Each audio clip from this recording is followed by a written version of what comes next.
to address this issue of food companies doing what you believe is the right thing, which is to put more nutritious food on the table.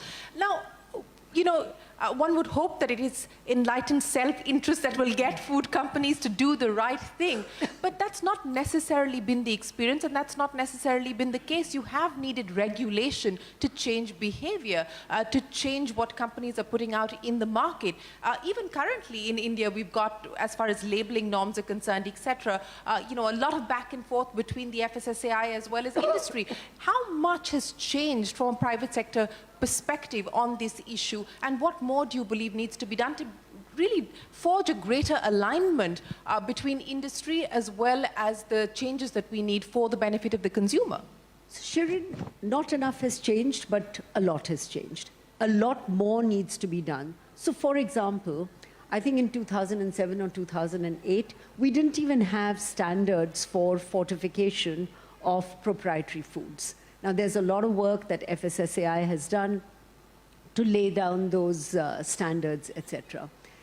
So there is regulation, but I think you talked about enlightened self-interest. It is important, you know, to put the pressure on companies to, A, look at better formulations, more nutritious formulations. Secondly, to make it harder to sell food which is not nutritious.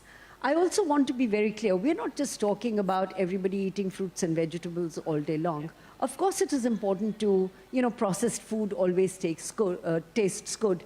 So I think it is, what are the limitations of that? What are the ground rules? What is the framework within which that consumption is going to happen? And more importantly, how do we educate consumers to look for better choices? I think the whole area of nutrition is also in some ways pulled back because nutrition is complex to understand. We need to simplify it and tell people that, you know, this is better than that. Except that it keeps changing every 24 hours, right? Yes, Dr. Haddad. So that's so true. We blame the nutritionists. I blame the media. No, as always, we get the rap. Just to come back to your question, I think businesses, there are sort of 4 pressure points on businesses, and government is clearly one of them. But it must be sticks and carrots, right? So you can't just talk about a regulation that's going to punish the ones who are doing bad things.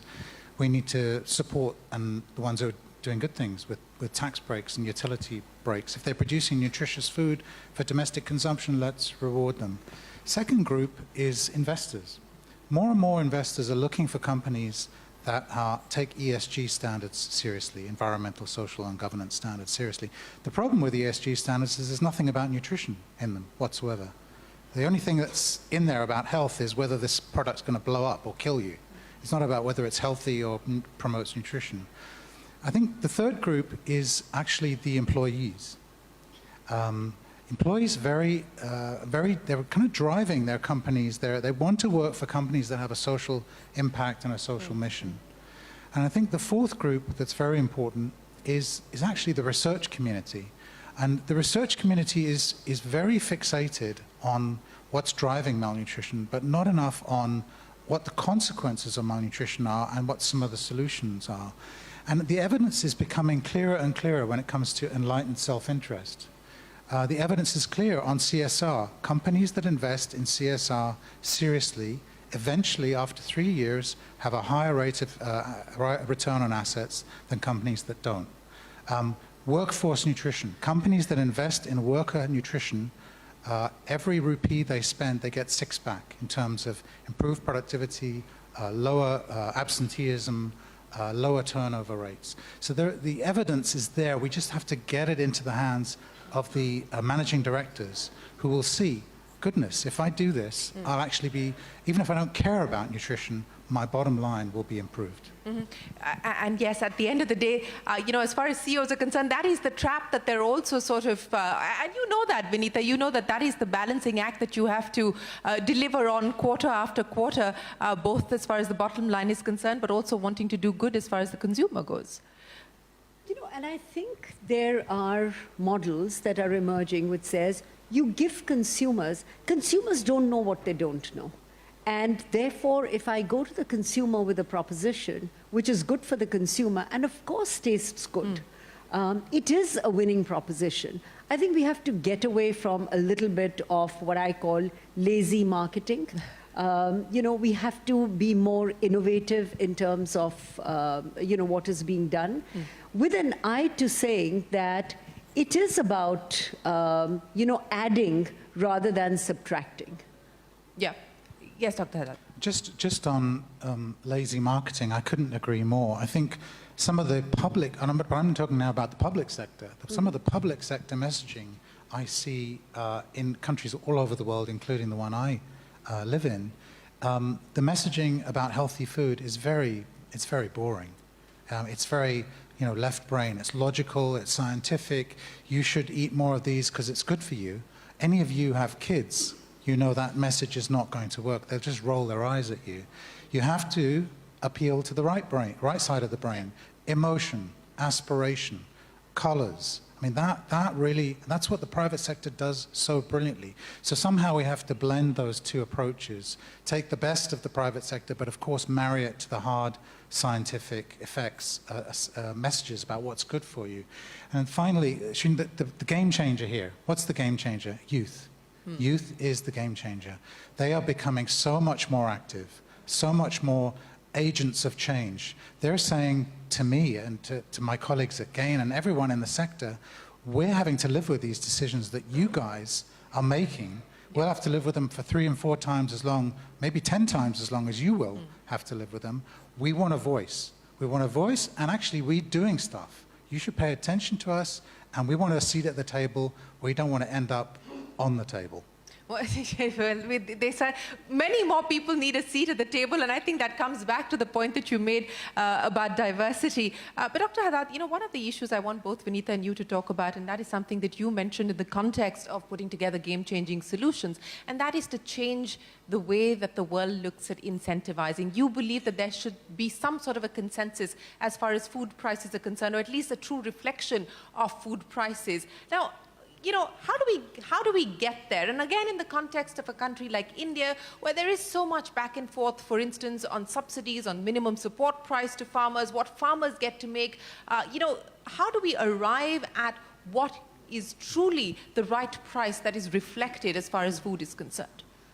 I mean, it's one of those things that's easy to say, but very difficult to do. First of all, let me say, there's a lot of money in the food system, a lot. Most of it is pointing in the wrong direction, private money and public money.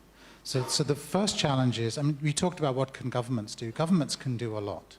Governments routinely subsidize the production and consumption of foods. Most of those subsidies are kind of locked in a 1980s mentality, when hunger was the main problem for most countries around the world.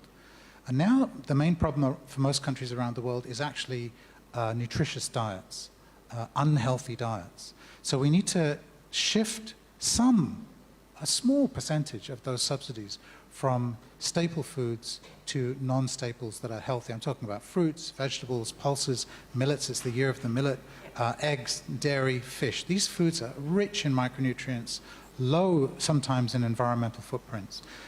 Governments subsidize the things they've been subsidizing for the last 50 years. Politically, very difficult to shift those, but very important. Another example is governments are the biggest purchasers of food. They buy it for their schools, their social protection programs, their prison systems, their health systems. There are examples from around the world, a small number, but they're growing, of governments at the state level and the district level and sometimes the national level saying, we are going to purchase not just rice or wheat or maize, we're going to purchase pulses and maybe some vegetables to add to the school meal. So governments can do a lot. Similarly, agricultural R&D. Most of it goes to the big 4 crops, the big 4 staples. Very little goes to the productivity of fruits and vegetables and nuts. So governments can do a lot.